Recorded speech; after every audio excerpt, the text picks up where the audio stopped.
Hello, everybody. I think we're live. Fantastic. So, my name is Andrew Jones, and I work on the graphic design program here at UBird University Centre. Welcome to my church. This is the graphic design studio in the L20.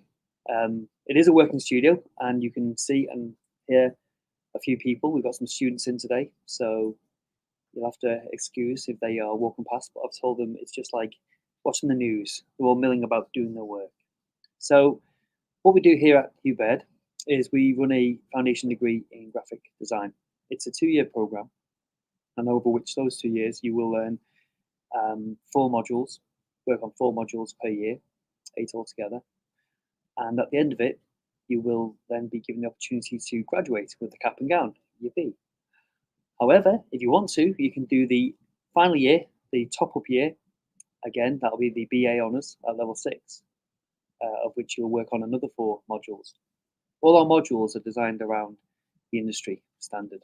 So we've consulted with industry and over at UCLan, the University of Central Lancashire, about the models and the modules, about what we should be teaching. And one of them is about typography and layout, okay, composition. This is a newspaper from about 1815, okay, and that's what people would be reading. Okay, so you stood on your London street, eating your chestnuts in the winter, reading the broadsheet. We've moved on since then. We're now designing beautiful layouts like this, where readability is key, white space is our friend, and we just love it. So, without further ado, I'm going to put you onto my PowerPoint, which I've devised for you. So, here we go. Thank you very much, Laura. So this is about typography. So it's all about the letter, the word, the paragraph, and the page. At the bottom of each of these slides, we will be talking about, there'll be headers. So in this instance, fonts, font family, typography, characters, and letters. You can make notes or you can review this at the end and then go researching by yourself. Okay. Next slide. I'm going to forward this forward. Okay, thank you. I'm just going to enlarge this and see if this moves forward. Fabulous. So the first things first, you've got to learn the basics of typography. The composition of typeface. It consists of a specific vocabulary, okay? The anatomy, history of the font, terminology, letterpress, hot metal, and famously, Johannes Gutenberg, who was attributed to the first press. Okay, so before the book, before mass production of the book, they were all handwritten, okay, and costly and expensive. And then this guy comes along with this idea about print and press, boom, changed and revolutionized the spoken word, the printed word. The PowerPoint you're about to see has several chapters. Basics of anatomy, voice and tone, cohesiveness in pairing of the font, readability, leading, W and O, which is widows and orphans, and to play. First things first, let's look at the basic structure of a typeface. The one on the left is a serif, and a sans serif means Latin without. So the little legs on this Times New Roman, you've got Badini and Big Carlson. They help the reader along when they're reading the words, okay? And they were designed, about 1500s by Garamond, and they still get designed today. The one on the right is a Helvetica typeface, and you've also got Arial and Berlin sans, which is a part of that family also. And we'll explain this a little bit further. So this is a really cool document you can find all over the internet. We've got them in the studio here. It's a basic anatomy of typography or the typeface. If you are going to do graphic design as a career, it's a good thing to know and understand typography, okay? The fundamentals. You've got to understand cap height, X height, the spacing. We call that kerning. You've got to understand about what a serif is and what a sans serif. I call it serif, it's serif. Some people, it's tomato, tomato. Baseline, descenders, ascenders, and strokes. Everything, every aspect of a letter has a name. And if you want the bowl or the counter enlarging, or put onto an oblique angle, there's a name for it all. And as graphic designers, you need to know this so you can speak with your clients coherently. Type, it has a voice. There's a psychology linked to a certain certain typefaces. So within the graphic design industry, you will use this as part of tone, branding, personality, who you're talking to, and how you are viewed as a company. So for instance, we look at this word fragile. Okay, we've got the word emphasis, clients, and audience. The emphasis is on the word fragile. It's very thin, it's delicate. However, you wouldn't generally work with the idea of fragile as a bold letter like this one here in the typeface impact. You might put it onto a sticker and have it on an envelope or a parcel and say, this is fragile, and shout at the postman and say, oi, this is fragile, watch it. Or you could use it really fragile, and it might be, I don't know, for a newspaper or a magazine like Vogue, which we see just here. So what we got here is a Vogue, kind of a Vogue stroke typeface. We got Audrey and a Yolan. We've got a serif, a sans serif, and a script. And these are elegant fonts. So this is the voice, this is the tone that we're trying to say. If you want to shout and be loud about it, you've got typefaces that are using a hand-rendered script, rhythmic and sycamore. I want this font or this typeface to be loud and edgy. So you might look at this. You've also got this famous poster of Barack Obama from many, many years ago. Hopes and dreams, hopes and nightmares. If you get that typeface wrong, it's going to look stupid. You're going to make your clients, your company, your business, the president of the United States, former, look stupid. Hope. Get it right. Use a really good typeface. So here's another thing that a lot of graphic designers tend to fail on the opening gates with. You've got to limit your fonts. Okay, use 2 to 3 fonts. Practice smart pairing. There's your first word. Okay, when you have both a heading or a subhead, a pull quote, a title, use different typefaces that complement each other. Okay, and you create something called visual hierarchy. So buzzwords right there at the bottom: cohesiveness and pairing, visual hierarchy, and readability. And always avoid 2 contradictory typefaces or very similar fonts. So you wouldn't use Helvetica and Arial together. They're slightly different for the viewer to realize that doesn't look right, but not too dissimilar. You want it to be complementary, but not the same. Okay, so this is a great website, digitalsynopsis.com. And at the end of this PowerPoint, I'm going to give you a few websites for you to look at. So Bike Shop, the example of Yellowtail, it works really well paired with Open Sans Bold. And you can see it in the example on the right. Okay, so you might want to combine a serif or sans serif. Avoid, again, similar fonts. Contrast and size. Assign different roles for each font. Okay, and don't mix the mood. You wouldn't have kind of a very modern Swiss font with a cowboy font. It just wouldn't make sense. Okay. Fashion and retail. Beavis New, sorry. The family is huge. Okay, so we've got it in bold, oblique, thin, condensed. And this font or this typeface works really well with Montserrat. Montserrat is a beautiful typeface. Okay. And again, used in a poster or a design, we've got the word winter wonderful, okay, in Beavis New, and then the word seasonal or season sale, which is highlighted in a kind of visual hierarchy because it's not the most important thing. Just works really well. Okay, play with different sizes. So here's the back of a book that we found over the lovely internet. Stress the significance of certain lines of type. So what we've got here is the title, Juniper, and then we're literally taking the subheading, the full quotes, whatever it might be, and just highlighting them in a specific manner. And again, we've got a lot of space around this, okay? We're not in primary school. We don't have to colour to the edge. We don't have to pull things to the edge. Use the space around the letters to help tell your story. And in this case, these visuals, these beautiful visuals, work really, really well. And you've probably noticed on the front of this cover, you've got white text on a green colour, and on the back, because it's kind of grey and white, monochromatic, we've used black. This is pretty cool. Okay, this is an old copy of Grazia.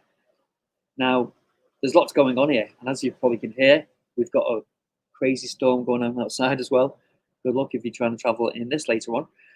So this Grazia magazine, what you've got is lots of information, and the graphic designer is using a grid format for this, okay? He's using visual hierarchy, he's using a grid, and he's trying to place things and emphasize on certain things. So we've got this lady with the red tights and the 6, the Brad, Jen, party, again, beauty, style, and life, all highlighted in red just to pull this together. However, we can use little tricks. This is the Z effect, designed many, many years ago. I think it was about the 1930s, 40s. And I think it's attributed to a guy called Ogilvy. Okay, so what we do is we read from left to right. That's why a lot of magazines, newspapers, broadsheets have the title on the left. So you read the word with a bit of information. We pull right down through the center of the design, see some visual, we find big fashion issue, and then we go straight across to find some more information. So we read that. Okay, cohesive. Great. Again, here's another grid. This one is a 1, 2, 3, 4, 5, 6, 7 column grid. And what you can do as a graphic designer, if you're working with InDesign, in this case, this is what this has been made in, Adobe InDesign, you would have your main body or your copy of text. You'd have pull quotes, headers, titles, subheadings, and it would take a really good graphic designer to kind of pull all this together and use a format, okay? And generally graphic designers, if they are working for newspapers or magazines or publishing houses, they'll have a set format and you'll go and run with that, okay? You might upset the balance a little bit and keep the viewer occupied and engaged within the magazine and change things around, but ultimately they will use a grid system. Now, this is where it gets really interesting. There's a guy called Dave Carson, okay? Dave Carson is kind of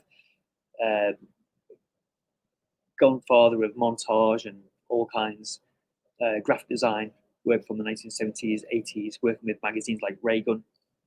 He will say, don't use grids, everything's going to be different. But you know what?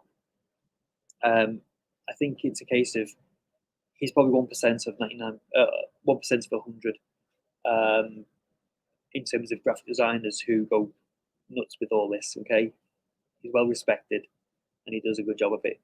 But if you're working within the publishing house, publishing agency, or publishers, newspapers, you might have to go with a format, and this is what this is, okay? So another name that you might want to look at is a guy called Joseph Muller-Brockman. He is the founder of the International Typographic style. We call it the Swiss style within the graphics world. And what he was doing around the 1950s was producing very basic grids and understanding about the idea of readability. Okay, we move forward and we've got this guy called Robert Newman. Okay, he brought out a book a few years back now called Swisted. You can actually go online, I think it's swisted.com, and you can download a lot of these art pieces and look at them and check them out. But what he's doing, he's using the Swiss style and taking pop posters, popular culture, music, and he's literally making these great graphics, these posters for us to all enjoy. Okay, check them out. They're pretty awesome. This is really interesting, okay? You've got to think about prioritizing readability, because if you can't read it, what's the point? Just my opinion, maybe old-fashioned graphic designer, I don't know. Science, age, resolution, distance, iPhone, and other devices. There's a science to all this. Your age, okay, will affect how you read something. distance, okay? And of course, whatever the device is on. So the next couple of slides, we'll talk about readability. So on the left, Darcy only smiled. It's in a Times New Roman. They suggest that Times New Roman is the best font for reading large blocks of text. So for instance, a novel, you'll find it being written in Times New Roman. The magazine I'm looking at here, it's Times New Roman. The reason for that is the feet on the serif, they lead it to the next letter and it makes it flow, okay? Whereas you look at the one on the right, which is Helvetica, it's blocky. It's still readable. But if you're trying to read a book in Helvetica, some suggest it's a little bit chunky, a bit convoluted. The words are closer together to a certain extent, unless you actually start playing with kerning, which is the gaps between, okay? And of course, what we have here, it's the serif versus sans serif, or serif. So we've got long text, you're guided by the eye, and serifs are not great with low resolution. So if you're looking on an iPhone, okay, Times New Roman, the legs, the feet will start to get pixelated and look a bit bitty, so it doesn't read too well. Whereas a sans serif is great for short text, large type, big bold letters, okay, headers. It's better for distance understanding, and you know what? It's better for low resolution, okay?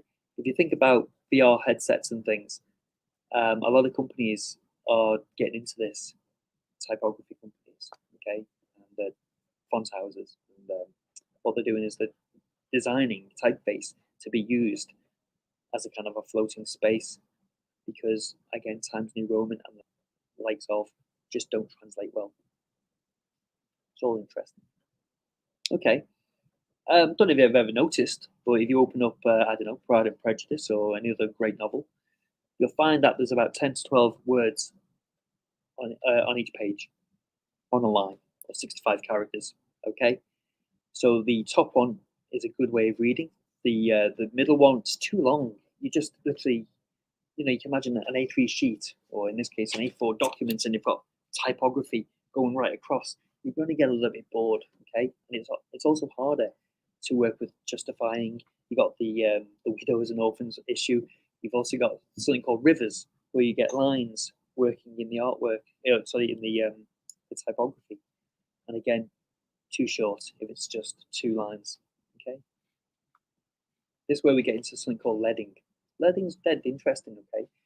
Back in the olden days, when typography was printed using small letters made out of lead and metal, okay? Just like the example you can see there in this newspaper, we'd have something called leading, okay? It's the gaps between each line, okay? Because they used to put strips of leading. We still use these terms today. So on Word or Adobe InDesign or even Illustrator, it's set to an automatic, okay, auto. But actually it's 2 to 5 points larger than the size and type. So if you're working with, say, 12 point, okay, which is not a bad size for readability, you'd have it set to about 14, okay, the leading. And here's some examples of why. So the top one is 2 to 5 points larger than the type. And the typography that you're seeing right now, or the sentence, is called lorem ipsum. It's dummy text. It's what graphic designers use to fill in space. The middle one is too close. It's too, oh, my eyes, I can't work it out. What's going on? Again, it's just too close. Set it right. And the one below, too much. It's too wide. Not only you're going to be 10 pages in before you even finish a chapter, so got to get it right. Keep it auto. Widows and orphans. Okay, this is where a lot of undergraduates fall. So the top one is a nice bit of text, okay? Okay, it's centered off just right, and the final word is on the same line as the rest. However, what you don't want is a widow. So that word, non-nominee, or whatever it says, It's by itself, okay? It's wrong. It's a widow. It belongs to a family and it's by itself. That's where it comes from. Equally, an orphan is a single word or 2 or 3 words that look a little bit untidy at the start of a body of text. And that's called an orphan because it hasn't got a family and it's going to belong to one soon if you get it right. So get it down there, get it sorted. Be like the top one and not like the bottom or the middle one, okay? Widows and orphans. I thought I'd show you a couple of these guys, these famous typographers and graphic designers of our time, okay? This is Adrian Frutiger. Did we get it right? I think we got it right. We've been debating how we say Frutiger today. So he created Universe, this beautiful typeface, in 1957. Okay, and it's widely used on all kinds. Okay, similar to Helvetica, which was roughly designed around the same time. I'll talk about that in a minute. Eric Spiekerman. Okay, he is he's fantastic. If you need to find a go-to graphic designer, okay, or a design house, go to this guy. He's brilliant. He's fab. This is what he's done. Berliner Grotesque.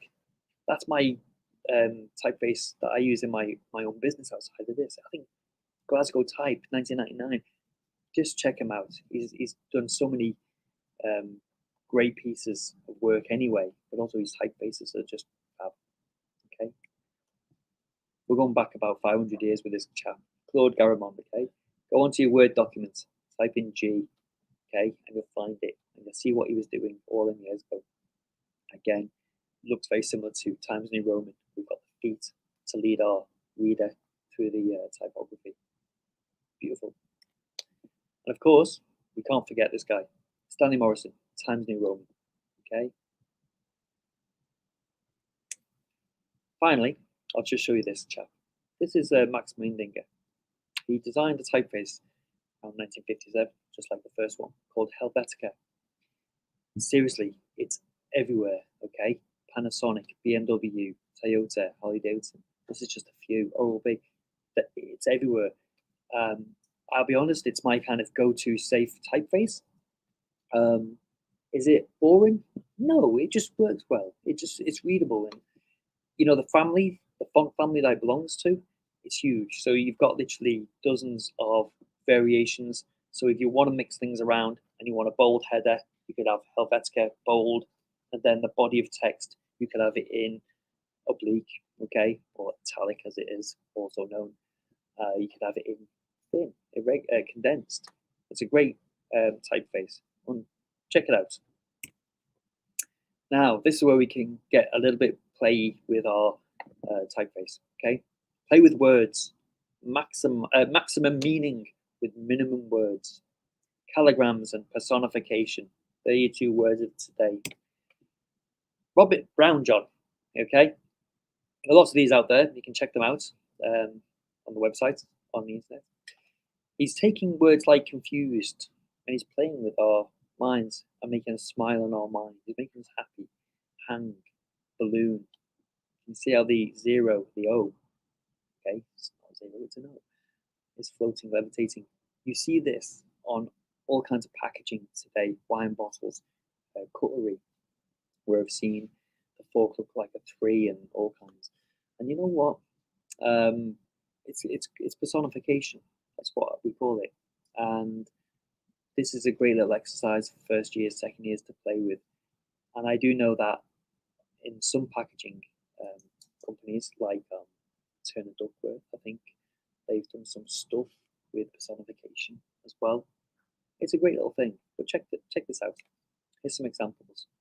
We've got conception and innocence. Okay, we're using the same thing. So we've got the little halo for innocence, and as in conception, I don't know if you just noticed, but look at the O and the N. Okay, conception. Clever. So very much. So what I've got here are some websites that you can look at. Okay, you know what? They're great. There's thousands out there, but these are kind of go-to. And I've put in at the bottom there, chipshopawards.com. It's a fun website where literally design houses from all over the world put in their entries for kind of competition briefs, in-house competition briefs, and they use a massive amounts of visual wit and typography within the projects. The design piece on the right, I thought was just quite a lot of fun, and it's the typeface or the font that is for the new Berlin airport. And if you look at the L and the F, okay, the sender and the ascender, what we have is the takeoff and the landing of an aircraft. That's what that was kind of based upon. Bit of fun. Okay, thank you. So, I hope that wasn't too painful. I am open to some questions if anybody has any, okay? But thank you for listening for 26 minutes and 17 seconds. Went too well. So, has anybody got any questions for me to do with graphic design or anything like that? Laura, throw them up. David asks, what's my favorite typeface? You know what, Eric Spiekerman, Berliner Grotesque, it's an unusual one. You wouldn't use it in everyday artwork. You might see it on, say, a coffee bag. It's quite rustic looking. I do like Helvetica, a bit boring really. And I do like script fonts. But if I'm going to make a script font or use a script font, I'll probably make it myself, to be fair. I'll design it out, because I think when you use script fonts, it should be kind of hand rendered. Okay, but the go-to typeface for me at the moment is Century Gothic. Okay, it works really well with what I'm doing in my own personal world. And Lucy asks, what graphic design courses do you offer? Well, we offer the foundation degree in graphic design at level 4 and level 5. Okay, so it's the first year of a degree course. Okay, that's how you kind of commonly know it as. And what we also have is the integrated entry, in case you haven't got the qualifications or you want to do a 1-year course and explore other areas of design, graphics, fashion. Okay, you can do that course for 1 year and then jump onto the graphic design course. So we've got another question. It's a live question. It will pop up on my screen. Ooh. Do your principles apply differently? Yes, differently to UI design. Do you know what they do? You've got print. Okay, so print technology is different to digital. So in print, it's PPI, pixels per inch. No, digital is pixels per inch. DPI is dots per inch, which is commonly for print. Some typefaces work for some and some don't. Okay, so as I said before, the likes of Times New Roman, which is a serif typeface, doesn't necessarily work well in the world of UI design. Okay, that kind of answered it. Well, I went to a symposium about 2 years ago in Dublin, and there was a lecture by a German typographer who was designing for augmented reality and VR headsets, and he was designing typefaces because it's got to move with your world that you're currently viewing. And he was explaining that, it's the counters, the bowls, you have to be able to read around the actual form of the actual typeface, complex and complicated. Anyway, I think we've got another live question. Is there a good free course or any other recourse you would recommend if you want to go a bit further with typography? Do you know what? I've seen lots of lectures online, things like Masterclass. Okay, I subscribe to that. It was a gift given to me. I've watched people like Carson give talks on other things. You can find a lot of really great websites where you can learn, say, there's kind of 4 principles for graphic design, typography in particular. It's about readability and about the function. And you can work between the lines. But however, if you actually want to go on into kind of the world of typography, you've got to choose the the course that's suitable for you. So, for instance, typography courses. Oh, I'm thinking if you want a course that's just specifically for type, you might be hard pressed. There's a lot of graphic design courses at university level. They work around other things like UCLan's all about packaging and advertising. We're all about the kind of book design as well. We're about books. We're about illustration, graphic arts. But online, quite a few different courses, and ultimately just practice. Seriously, you gotta just be able to practice with it all. Got another live question coming through. Are there any other more technical resources we can look at into further typography? But this is by visually nice, like it. Are there any other more technical resources? Do you know Adobe? Adobe have branched out. It's no longer just Photoshop and Illustrator, which it was for many years. They offer on their CC, their cloud, a font package that you can download and you can play with that, and it will actually give you the rudimentary value and principles of typography. There are websites. I think there's one called Kerning Game, and that's a lot of fun. You can play with kerning and expand typography. But ultimately, I think it's about the package. I think you need to look at the technical resource, look at the anatomy of type. Okay, that's the first thing I would be looking at to understand the terminology, and then go to like one of the font packages. There are some apps on your phone as well that offer it too. Okay, got another live question, I think. Any tips for pairing fonts? Yes. Contrasting fonts. Okay, so if you're thinking about doing a poster or an advertisement or something, okay, think about your audience. Who is your audience? Who are you trying to speak to? What's the kind of language? Is it funny? Is it witty? Is it adventurous? Is it a kind of a really cool, chic shop online?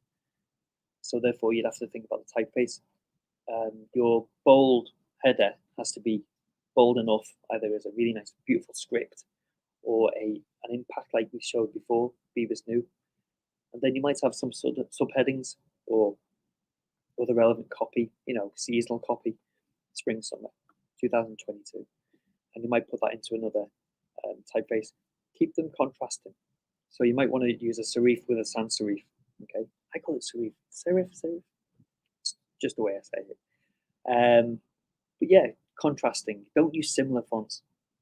You want it to be having a high punch impact. Okay, that's what I'd say. Contrast. Hello. James asks, whereabouts is the course you offer is based? It's online or you have to come to the campus? Indeed, it is in a campus. We are here in the L20 in sunny Bootle, which is currently raining out there. Lovely. It's a standalone university centre, so we're 3 floors high. We've got the visual merchandising on the top. We have some theoretical courses on the 2nd floor, and on the 1st floor, it's graphic design. Okay, but it's a course that you have to attend. Okay, unless we've got another pandemic coming, which I hope we don't, and we do it online, which we have been doing, which is really difficult for everyone involved, to be fair, because it's all about face-to-face interaction. Okay, and can the course be studied part-time? Indeed, it can. The course can be studied part-time, over 2 years for the first year, so it'd be a 4-year course, not a 2-year course. Yeah, 3-year course, 3-year course. I hope that answers your question, but yes, we do part-time hours. Okay. Got another question. How much is the course, and do you get any help with funding? Do you know what? Go online and type in the Hugh Bird University Centre, or go to hugh.com. What is it? Hugh Bird. Just type in Hugh Bird and go to the higher education tab. All our fees are in there. I've not looked for about 3 weeks since I was rechecking some information, so I don't know if it's moved or shifted, but I won't feel comfortable telling you right now how much that costs. Really sorry. Maybe I should have done my homework. There we go. ac.uk. Oh no, I just type it into Google. It's the easy way of doing it. Okay, thank you very much. So, end of questions. Thank you very much for attending this masterclass today. If you want any further information, please contact me through an email, andrew.jones@hubert.ac.uk, and there we have it on the screen. Take a screen grab, Command-Shift-4 or Command-Shift-3, take a big, nice picture of my mugshot. Fantastic. Thank you very much.